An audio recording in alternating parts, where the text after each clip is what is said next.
Muito bem, guys, estamos aqui hoje em mais um podcast na mesa com Tristão e hoje eu estou com um convidado mais que especial, ele que é um amigo, pastor, companheiro de ministério, Dr. Kenner Terra. Muito obrigado pela sua presença, por favor. É um prazer estar aqui na mesa, para conversarmos, trocarmos uma ideia com esse assunto tão especial, sobre esse assunto tão especial.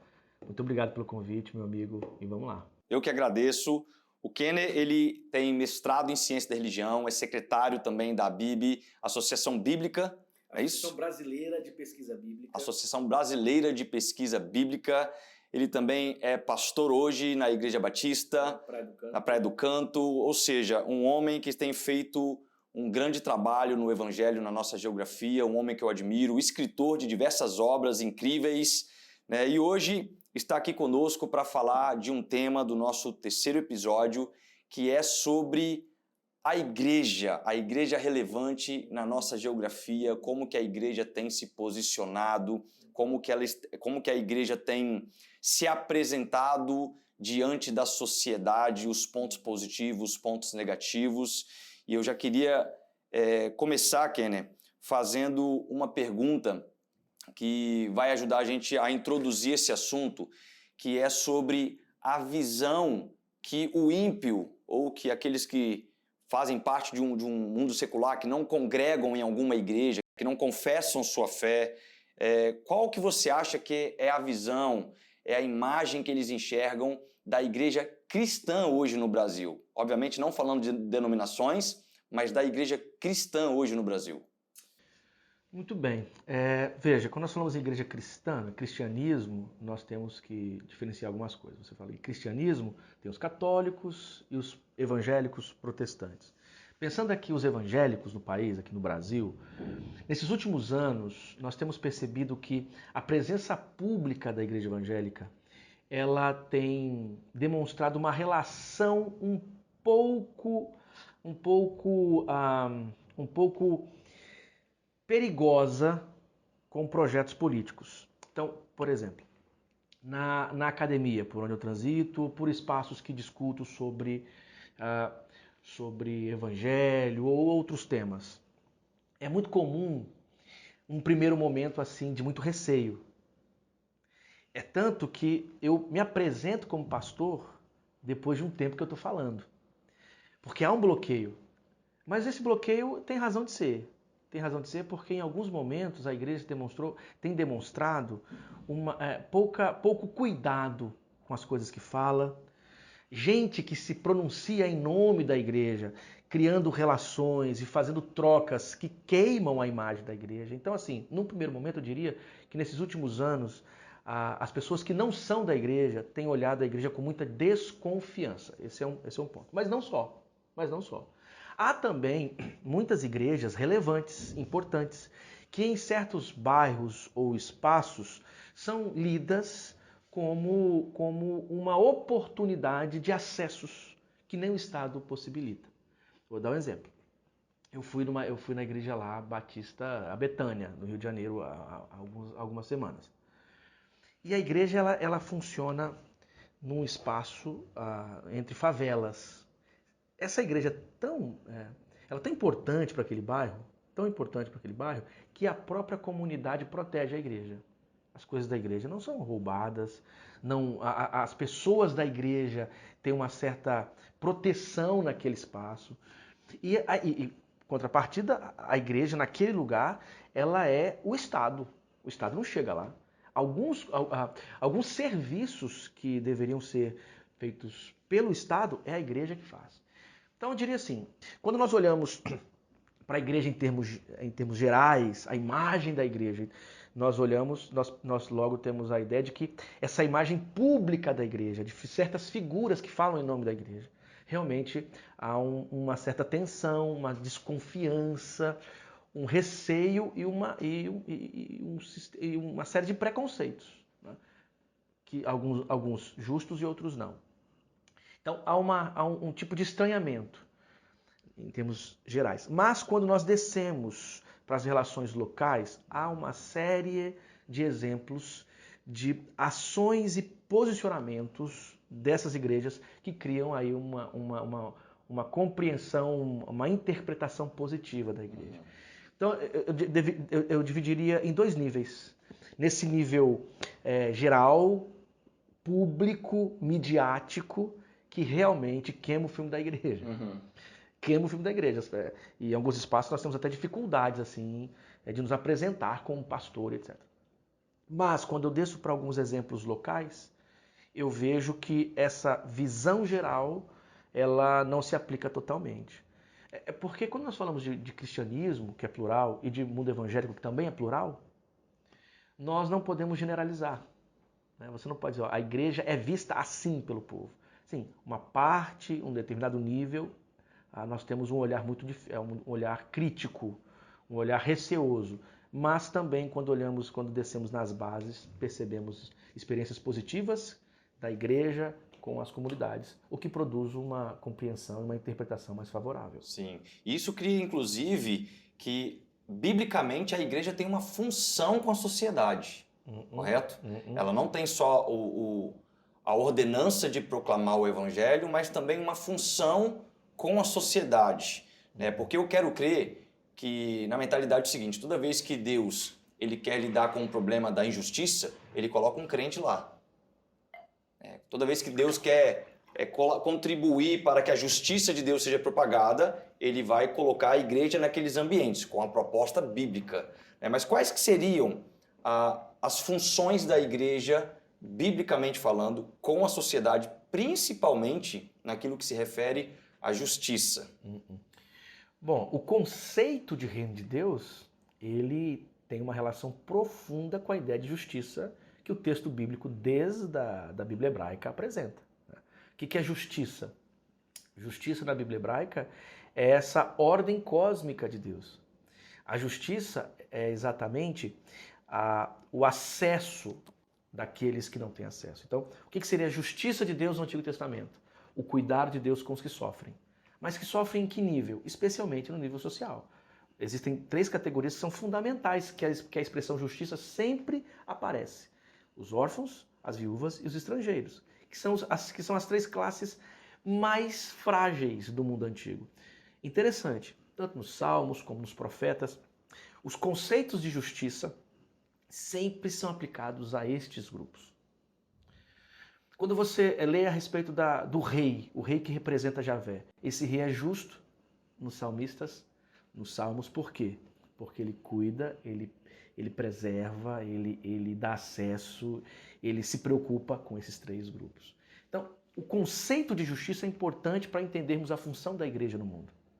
Então, o conceito de justiça na Bíblia hebraica, que é essa ordem, e lembra muito a Gênesis, quer dizer, você tem um caos, o tohu vavohu, o sem forma e vazio. E tem a ordem. O que é essa ordem? Essa ação de Deus organizando o caos. Então, a ideia de justiça na Bíblia hebraica, ela reflete essa coisa da ordem. E essa ordem que alcança aqui as práticas sociais. Ter comida, ter terra, ter fertilidade, ter um rei justo. Quer dizer, é um sistema cósmico que alcança o funcionamento das relações humanas e a Bíblia chama isso de justiça. O que é injustiça, então? A injustiça é quando esse sistema é violado. Por isso, leis estão preocupadas com as pessoas que sofrem. Por isso, o ano jubileu. Entende? A ideia do jubileu é exatamente essa. Quando Jesus surge pregando o evangelho, ele está resgatando e ecoando exatamente essas tradições jubilares que, por sua vez, estão conectadas diretamente com o conceito de justiça. Pronto, aqui a gente já tem um mapa. Então, qual que é o papel da igreja enquanto presença do reino no mundo? Promover a justiça, sublinhar a justiça, sinalizar movimentos de justiça, evangelizar o projeto de justiça, testemunhar um Deus que está na contramão de sistemas e projetos injustos. Então, a igreja, ela demonstra realmente que entendeu o projeto do reino se ela sinalizar exatamente essas orientações da Bíblia hebraica e do Novo Testamento. Sem isso não há igreja. Sem isso não é. A igreja é um grupo, a igreja é um órgão vivo, a igreja é um movimento que adora a Deus. Então, a igreja está aqui para o quê? Para adorar. Mas quando a gente fala isso, adorar em que sentido? Adorar não é cantar. Adorar é mostrar para o mundo que existe um Deus que ama a justiça. Quando Jesus, então, expulsa um demônio, ou quando cura uma mulher, ou quando traz uma criança e diz que o reino de Deus é para estas, quando Jesus fala das bem-aventuranças, quando ele toca no leproso, o que ele está fazendo? Ele está mostrando com palavras e sinais que a justiça de Deus chegou no mundo. Porque todos esses grupos e todas essas experiências representam exatamente esta preocupação de Deus da Bíblia hebraica. Então Jesus, por isso que eu não gosto dessa história de que o Deus do Antigo Testamento é diferente do Deus do Novo. Isso é conversa fiada. E de gente que não entendeu muito bem ainda o processo de revelação em Cristo Jesus. É o mesmo Deus. E só que em Cristo agora você percebe como que essa ideia da justiça se encarna. Uhum. Quer dizer, o que é Jesus? Jesus é a encarnação da justiça de Deus. Aí ele diz, agora vão e pregue o evangelho. Olha, só tem uma coisa a ser feita aqui. Uma caminhada de adoração. O que é essa caminhada de adoração? É exatamente testemunhar esse Deus que é justo. Descendo, aterrissando isso para a vida real aqui, para as coisas. Ora, nós estamos no Espírito Santo. O Espírito Santo é uma das regiões com maior índice de violência contra a mulher. Nós estamos no Espírito Santo. O Espírito Santo tem uma série de contradições, problemas de drogadição. Nós estamos no Espírito Santo.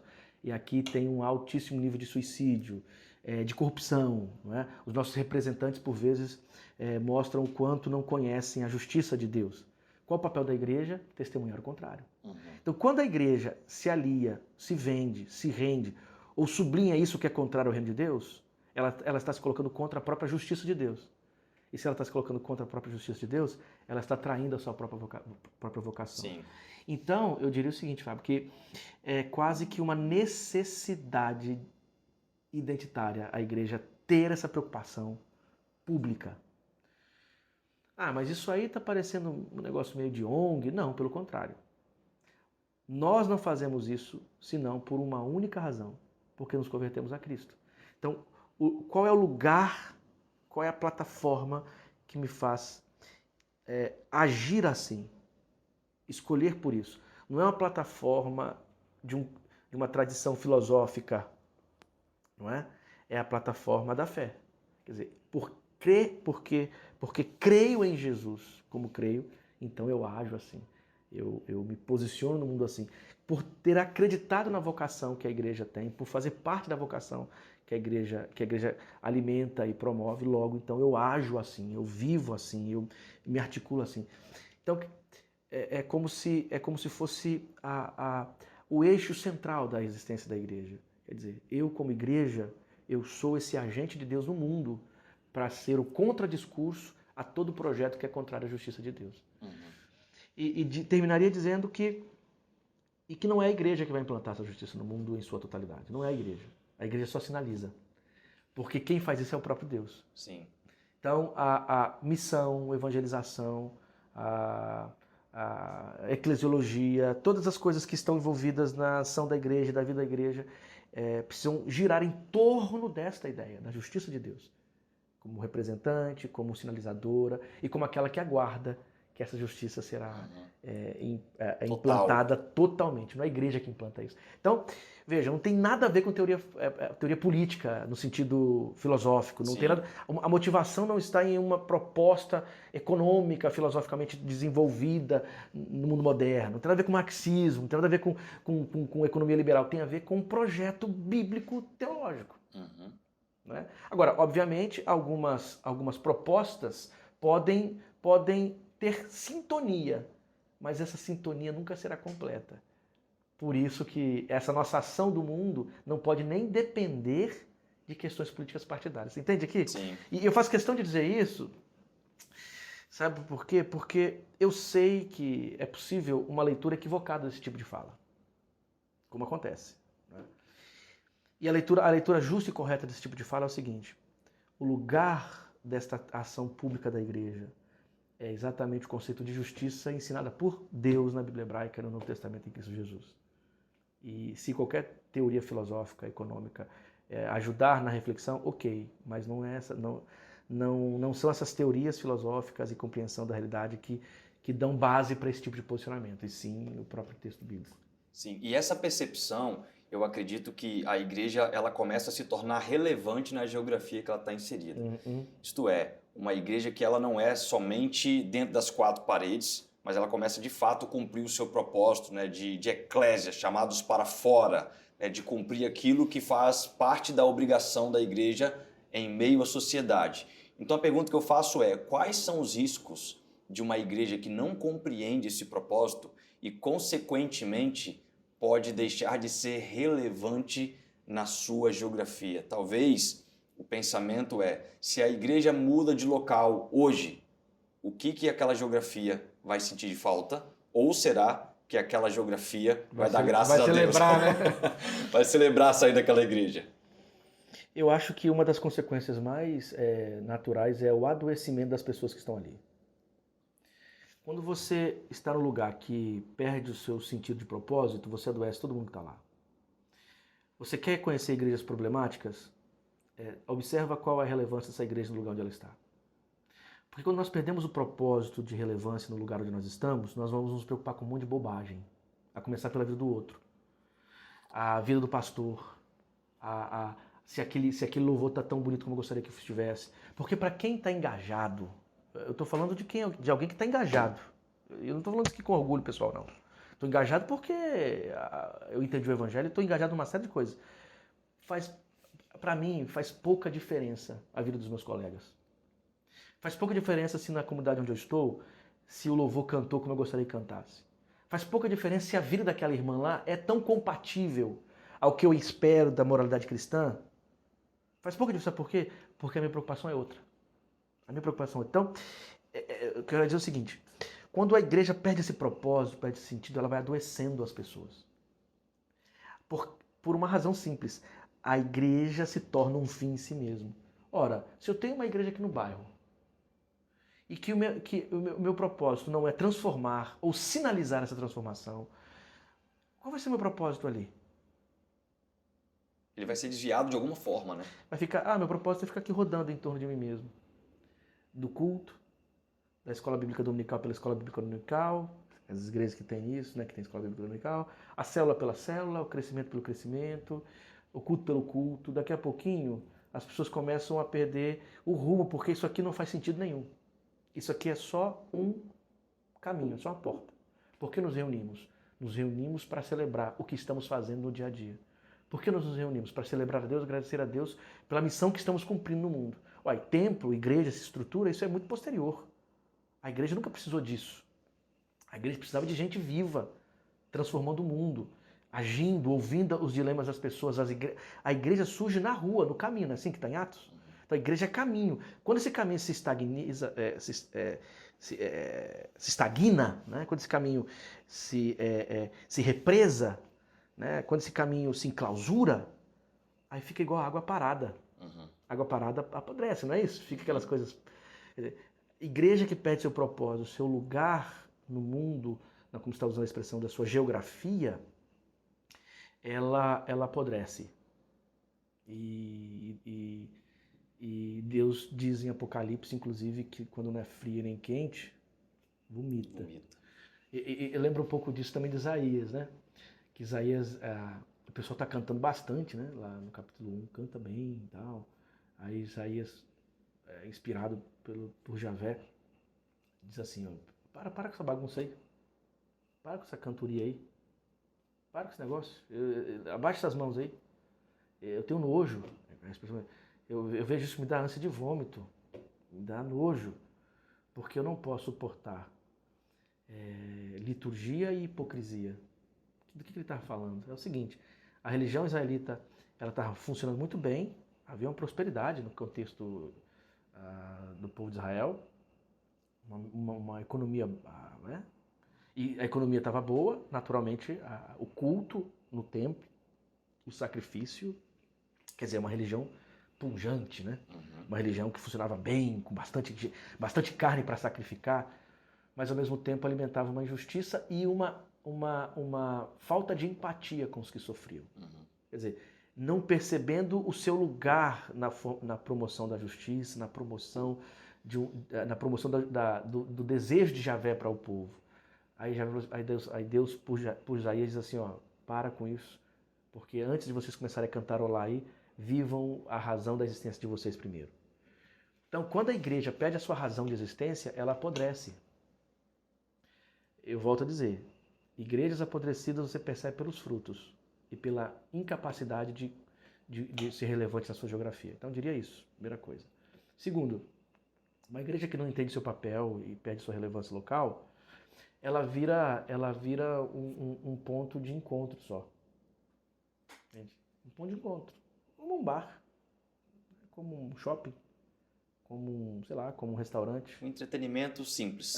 Eu vou lá porque eu gosto dos louvores e tal. E o dia que o pastor não me vender o produto como eu quero, eu arrumo confusão com ele. Troco de igreja. O self-service, né? Escolho o que eu quero ali. Por exemplo, eu vou trocando de igreja, é porque eu mesmo ainda não sou igreja, algumas vezes. Uau! Entende? Porque, na verdade, se eu entendi o que é ser igreja, não é o espaço físico que determina quem eu sou. Agora, obviamente, aqui eu não estou dizendo que você é obrigado a ficar num lugar que fira a sua consciência. Não é disso que eu estou dizendo, não é disso que eu estou falando. Mas essa coisa também de que eu vou buscar aquilo que melhor me atrai, isso é um problema. Por quê? Porque o que tem que me atrair é o projeto. Sim. Então, talvez eu tenha que mudar quando no lugar que eu estou, esse lugar ele não tem o propósito de ser igreja no mundo, como eu entendi em Jesus Cristo. Aí sim. Agora, porque eu não gostei do que o pastor falou, porque eu não gostei... Esse negócio é estranho. Eu acho que eu estou precisando ser mais igreja para... Deixa de ser crente, vira cigano, né? Fica trocando todo mês de igreja porque não se agradou de alguma coisa. Então eu diria isso. Uma igreja que perde a relevância, ela apodrece. Ela vira ponto de encontro, de entretenimento. E ela se torna agora... Eu sei que pode ser um pouco forte, né? Ela se torna inimiga de Deus. Sim. Porque quem comigo não ajunta, espalha. Ela é inimiga em que sentido? Ela está usando o nome de Deus para aquilo que não era o propósito dela. É igual quando alguém tem a sua confiança para te representar e te representa de outra forma.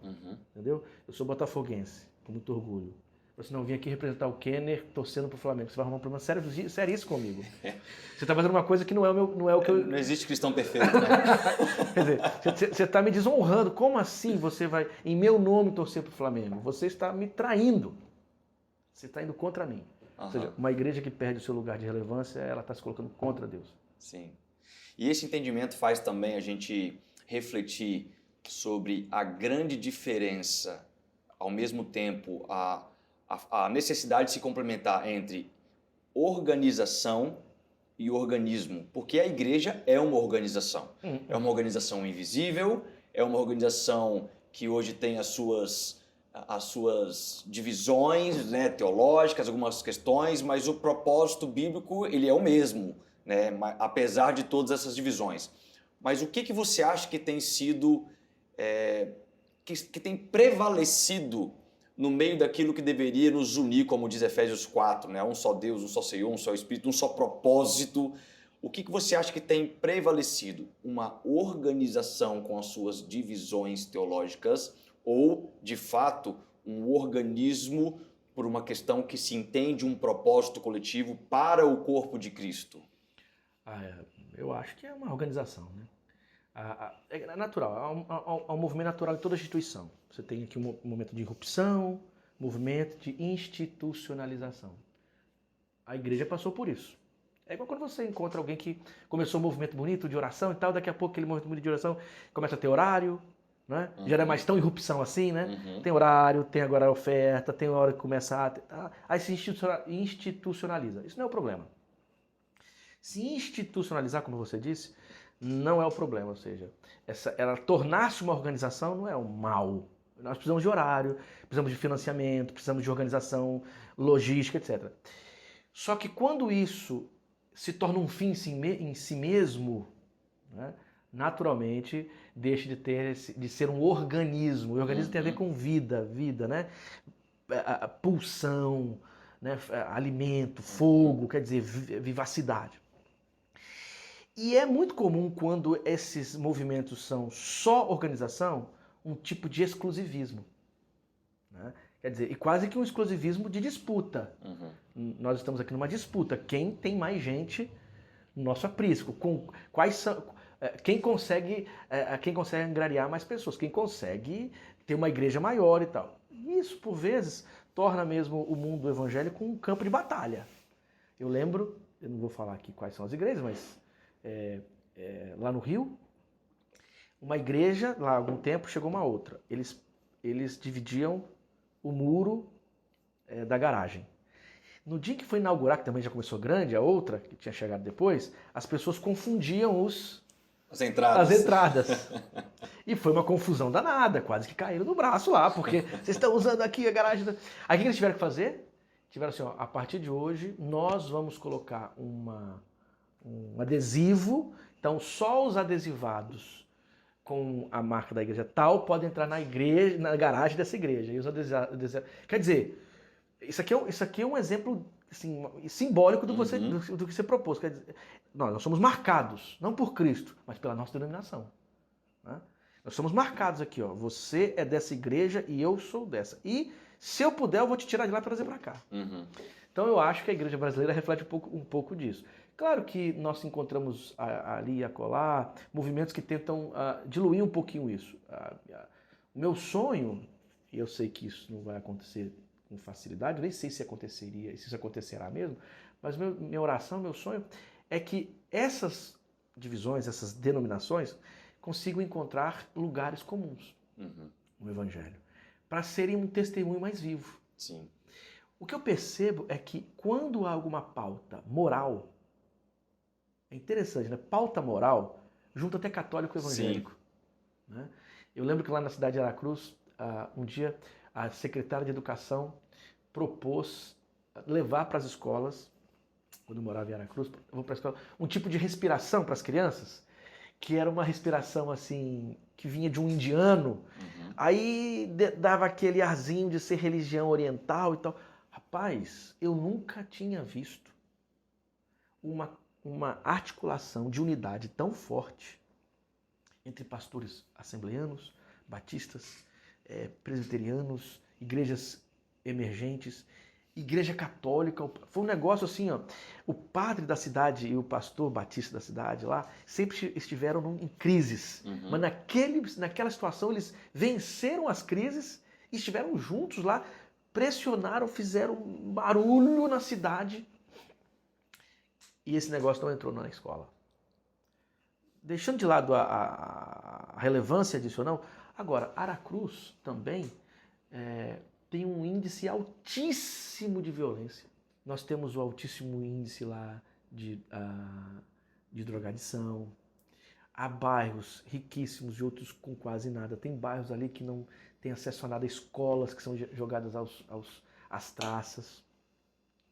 Você tem em Aracruz uma série de outros problemas estruturais. Quer dizer, eu nunca vi essa articulação. Então, talvez a agenda da igreja brasileira esteja equivocada, de certa forma, sim. Então, eu diria o seguinte, que eu diria que esta coisa da organização, ela acaba tornando-se um fim em si mesmo. E me parece que é a imagem que temos hoje. Esta organização não é o problema, e não é possível existir uma igreja sem esse teor organizacional, institucional. Tem gente que fala mal de que é instituição. Cara, a instituição é importante. É por isso que eu disse que ela tem que se completar, né? A organização completa o organismo e o organismo fortalece a organização. Inclusive para corrigir essa instituição. Quer dizer, lembrando aquela coisa da igreja reformada, ela sempre está num processo de reforma, né? Sempre reformada é. Quer dizer, a própria, esse organismo, esse caráter de organismo é a razão da vida dessa igreja, para que ela também não se fossilize, né? Não se petrifique, não se enrijeça a ponto de não mudar quando necessário. Isso acontece no diálogo com as outras, isso acontece na unidade. Então, eu diria assim, lendo hoje, a maioria do movimento evangélico é muito institucional e pouco orgânico, como você está aí citando. E eu acho que o caminho para rompermos e vencermos com isso é encontrarmos lugares comuns, especialmente da identidade da tradição cristã. Quer dizer, Sim. o que é próprio da tradição cristã? O que é importante no espaço da tradição cristã? Então, esse é um lugar comum. E esse lugar comum vai fazer com que diferentes grupos e suas instituições se aproximem e trabalhem juntos e pensem a fé juntos. E eu acho que essa coisa da relevância local é um baita tema. É um lugar comum aí muito forte. Que se os pastores estiverem e as pastoras estiverem dispostos, é possível criar unidade em lugares comuns. Isto é, seria perseverar naquilo que nos aproxima e não desanimar naquilo que nós somos contrários. Exatamente. Perseverar nas coisas que são unânimes, que são em comum. Perseverar nesse ponto, né? Como o exemplo do pastor e do padre lá em Aracruz. E a coisa da missão. Da missão. Nós estamos aqui em Laranjeiras.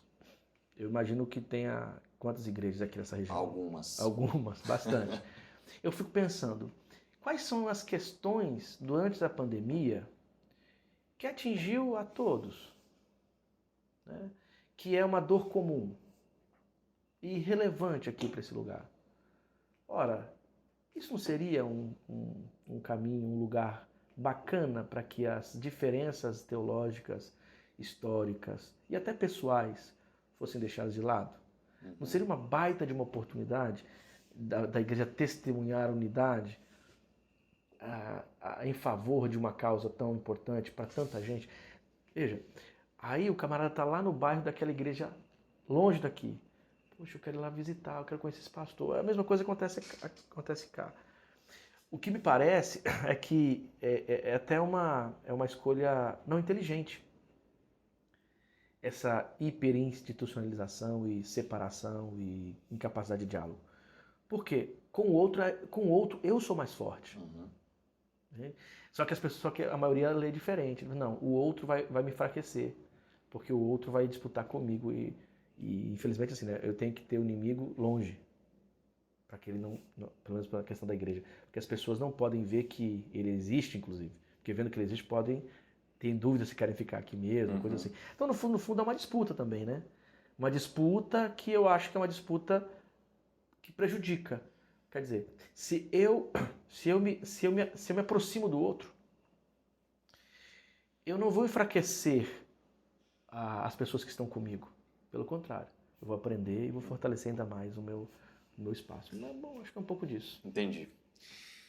E o que a gente pode falar, Kenneth, sobre a igreja ter essa questão de influência? Porque nós estamos falando de fato da apresentação dela diante de uma sociedade ímpia, né, daqueles que não são cristãos, mas como também influenciar, né, por exemplo, o que determina uma pessoa que às vezes sai da sua casa e atravessa 10, 15, 20, 30 quilômetros para ir em uma igreja, às vezes numa outra cidade.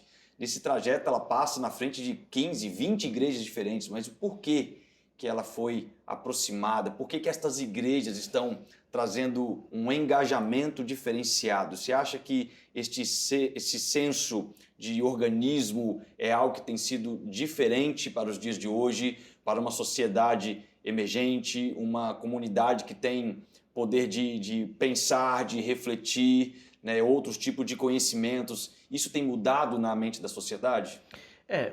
Assim, pensando em influência, como que a igreja pode ser influente? No mundo, eu diria, testemunhando.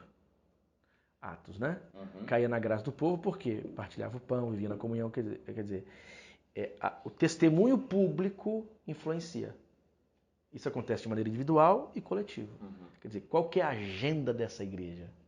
Então, a agenda da igreja vai dar o testemunho público. Isso vai influenciar. E pode influenciar para o bem. Uma igreja num bairro com boas práticas pode influenciar a formação das pessoas. Sim. Se você tem uma igreja num bairro que ela testemunha paz, respeito, dignidade, preocupação com o outro, isso influencia o bairro. Então, o testemunho influencia. E desde Atos dos Apóstolos.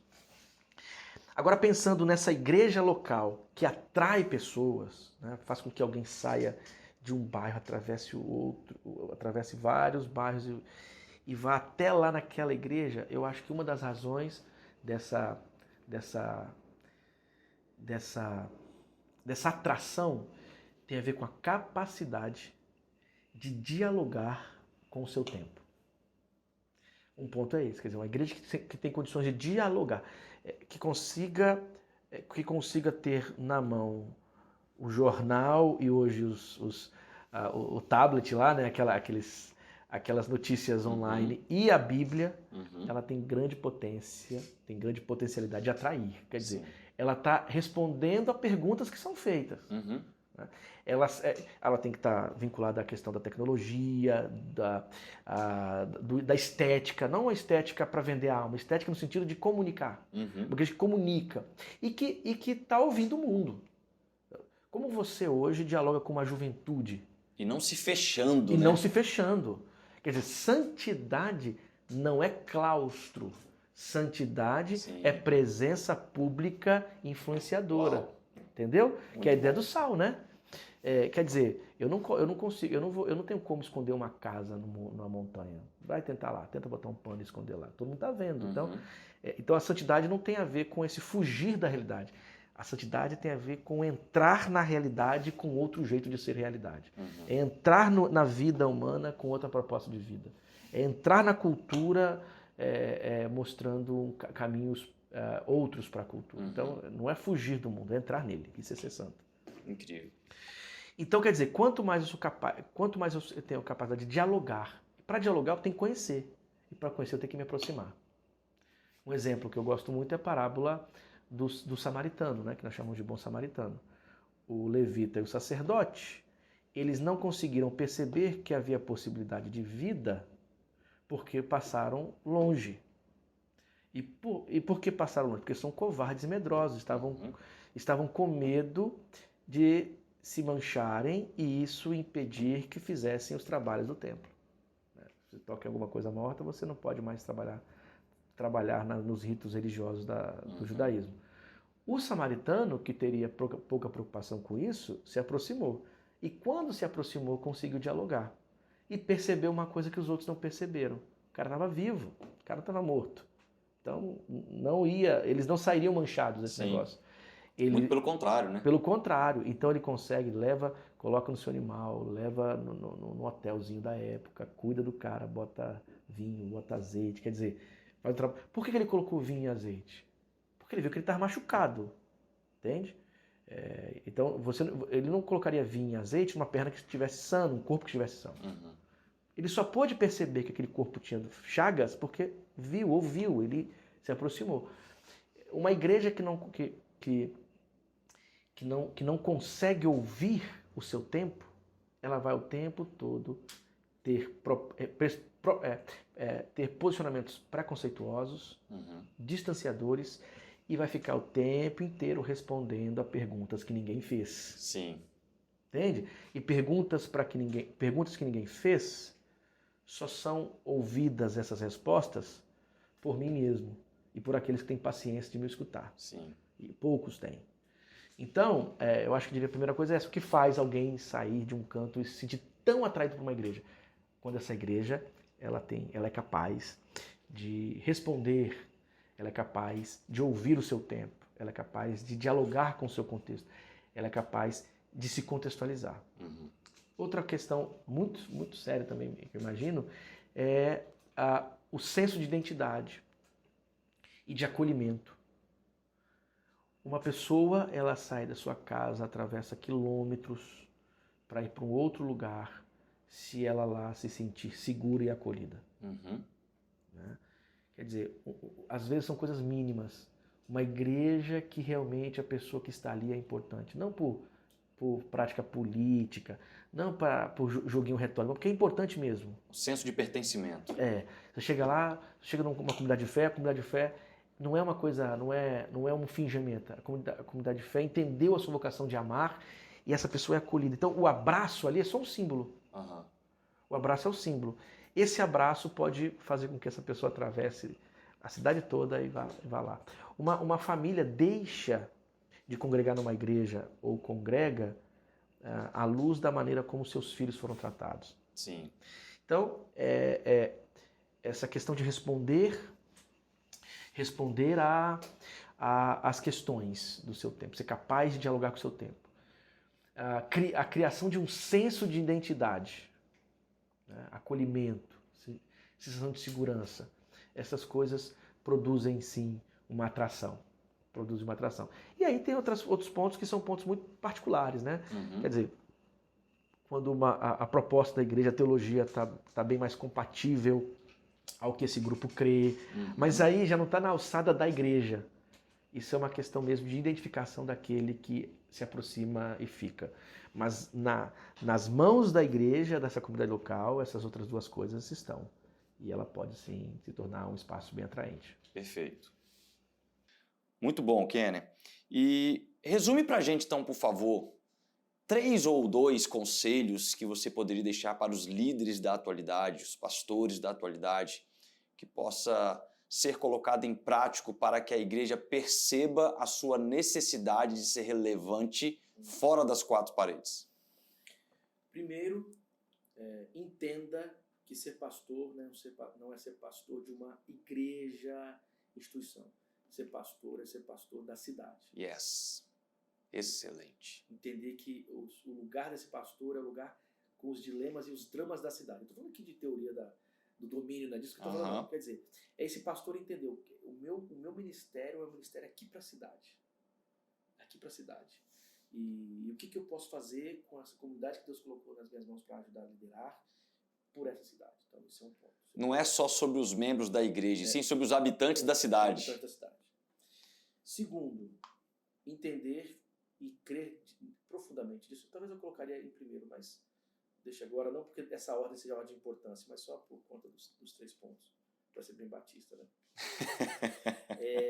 Entender que a vocação pastoral, ela não é simplesmente uma escolha humana. Então, ele precisa nunca perder de vista, precisa confiar que Deus é quem o chamou e o vocacionou.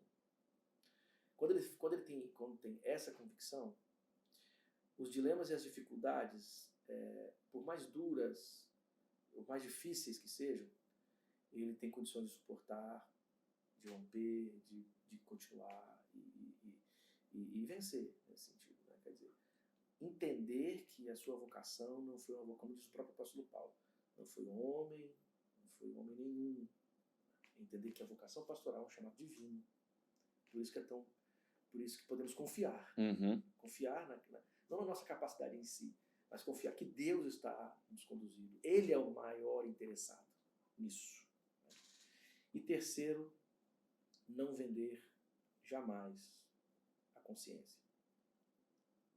Não vender jamais a consciência. Ser fiel à sua consciência. Sim. Então, eu diria, organizando essas 3 questões, primeiro, colocaria o que eu falei no ponto 2. Crer que a vocação, quem faz, quem chama é Deus, e o maior interessado é isso. Segundo, entender que ele é pastor, nós somos pastoras, não simplesmente de uma congregação, mas de um lugar, de uma cidade. E terceiro, ser fiel à sua consciência, porque quando somos fiéis à nossa consciência, as pessoas conseguem perceber a nossa verdade. Talvez elas nem concordem, mas elas acreditam, elas confiam que este líder está fazendo à luz de nenhum interesse a não ser a verdade que ele entendeu ser o caminho para o qual ele foi chamado. E quem tem essa fidelidade à sua consciência, ele tem uma abertura para mudanças quando necessário. Então, se ele é fiel à sua consciência, ele vai até o fim naquilo que é da sua consciência. Sim. E se ele percebe que o caminho não é aquele, ele muda. Então, quem é fiel à sua consciência não é intolerante. Ele está em busca da verdade. Nós não somos o dono da verdade. Mas essa verdade que agora minha consciência se aconchega, na qual se aconchega, eu vou levar até as últimas consequências. E vou fazer as coisas mais difíceis à luz dela. Então, eu diria que 3 conselhos para pastores e líderes seriam esses. Muito bom. Kenner, você também faz parte aí, né, fundador do Fórum Evangelho e Justiça. Para a gente encerrar, fala um pouquinho aí o que é esse projeto, como que as pessoas podem participar disso. O Evangelho, o Fórum, né, Evangelho e Justiça, surgiu na década. Quase que na década. Quantos anos? Eu tenho 75 anos. Surgiu em 2018, a partir do interesse de congregar de maneira amigável, como uma rede, pastores, pastoras e líderes evangélicos que percebessem a relação profunda entre direitos humanos, construção dos direitos humanos e a tradição protestante. Então, ele surge como um espaço pastoral, no sentido largo de pastoral, né? Poimênico, de auxílio, troca e diálogo com as igrejas, para que se percebesse esse lugar, né? Esse lugar dos direitos humanos na agenda da missão da igreja. Então ele surge em 2018, nós organizamos uma série de encontros em igrejas diferentes, com pastores, pastoras e líderes, lideranças em geral, evangélicas, para conversarmos sobre isso, motivarmos uns aos outros, trocarmos, partilharmos a vida. Fizemos um encontro, um simpósio, que aconteceu em 2019, foi lá na Igreja Batista Praia do Canto. Muito bonito, foi uma coisa muito impactante, assim, muita gente. E aí tivemos a oportunidade de receber lá evangélicos que estavam em vários setores da cidade, falando, por exemplo, direitos humanos, fé e sistema penitenciário. Aí quem falou é alguém envolvido com isso, né? E evangélico. Sim. Fé e racismo. Aí uma moça que está aí na liderança de movimentos que enfrentam essa estrutura racista, evangélica, né? Uma promotora evangélica falando de direito. Quer dizer, então é um lugar, é um espaço que surge para congregar aí lideranças que entendam e que queiram levar para as igrejas, queiram dialogar com as igrejas esse tema tão importante, tá? Direitos humanos e mundo protestante, mundo evangélico. Em 2020, por conta da pandemia, nós reduzimos a nossa atuação ao mundo online. Fizemos alguns encontros. No período da política, nós fizemos uma sabatina com os candidatos. Nos posicionamos em relação a algumas questões relacionadas à postura da igreja e o distanciamento. Quer dizer, é uma rede de pastores, pastoras que se preocupa com esse diálogo, essa relação entre direitos humanos e fé, direitos humanos e mundo evangélico e protestante. E que tem, assim, como um desejo chegar às igrejas, né? Dialogar com as igrejas, conversar com as igrejas, promover esse tipo de questão nos espaços da igreja. E proporcionar, inclusive, o envolvimento dessas igrejas com a sociedade, né? Esse é o ponto. Que é exatamente tudo isso que nós falamos aqui. Porque imagina, eu sei que não está na nossa pauta aí, mas quando nós falamos em direitos humanos, alguém vai dizer, mas direitos humanos é um tipo de tema da agenda tal. Gente, os protestantes foram um dos maiores responsáveis pelo conceito de direitos humanos. Autonomia, liberdade, Estado Democrático de Direito. A ideia de que o ser humano é um ser de direitos de valor e esses direitos são invioláveis, isso é a teologia da criação. Quando você pega o preâmbulo da Declaração Universal dos Direitos Humanos, aquele preâmbulo é a teologia da criação. O ser humano como ser digno surge da ideia de que o ser humano é a imagem de Deus. Por isso que não pode ser violado. Por isso que seu corpo, sua consciência, sua liberdade não podem ser violados. Porque ele é a criação de Deus. E o protestantismo ele foi fundamental na construção disso. Nós temos vários nomes da história que anteciparam alguns artigos que se tornaram artigos pétreos na Declaração Universal dos Direitos Humanos e nas outras declarações que se preocupam com o mesmo tema. E protestantes, pastores, etc. Então, isso tem um pouco a ver, de certa forma, quando nós estamos conversando. O que a gente acha, às vezes, que seja uma questão não evangélica, ou que seja um tema longe da nossa história, quando olhamos com cuidado, esse negócio está profundamente enraizado com a nossa história. E só existe por conta da nossa história. Então, o tema dos direitos humanos é um desses assuntos que o Fórum tenta mostrar o quanto a igreja é fundamental para essa discussão. Muito bom. Kenner, obrigado demais. Tá? Foi muito bom esse bate-papo. Tenho certeza que vai contribuir com muitas pessoas que estão aí nos assistindo e trazer direcionamento para líderes e, de fato, a preocupação das igrejas se tornarem relevantes na geografia, se unirem nos propósitos. Então, sim, obrigado e fico Muito grato mesmo pela sua participação. Suas considerações finais.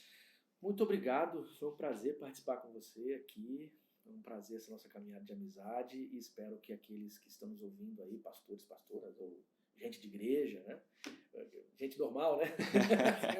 Gente de igreja, de alguma forma essa nossa conversa contribua. E conte comigo sempre. Para quem quiser te seguir no Instagram, para comprar suas obras, como é que faz? Pois é, eu tenho lá, kenner.terra é o meu Instagram.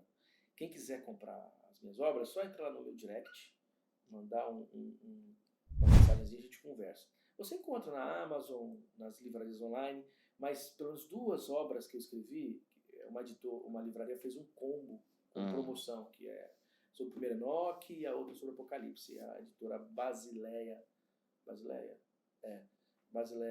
livraria da Basileia fez um combo para vender essas 2 obras de uma vez só, com preço promocional. Então, quem quiser depois me procura, como também tem as outras obras, uma saiu pela CPAD, outra saiu pela Thomas Nelson.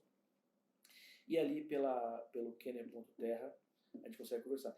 E eu queria indicar uma outra coisa também. Eu tenho já há alguns anos falado sobre Apocalipse de João, e eu disponibilizei uma aula gratuita e um e-book também gratuito sobre Apocalipse de João. Só ir lá na minha bio, clicar que a pessoa tem acesso à aula e ao e-book. E se quiser, pode entrar no meu Telegram, no meu canal do Telegram. No canal do Telegram, eu também disponibilizo vários conteúdos exclusivos para os que estão ali. Muito bom. Então você que quer conhecer mais desses conteúdos, entra lá, a gente vai deixar o link na descrição aqui também e você vai se enriquecer muito com este homem que tem trazido muito conhecimento aqui para a nossa geração e sou grato a Deus pela sua vida. Tá bom? Mais uma vez, obrigado, tamo junto e Deus abençoe.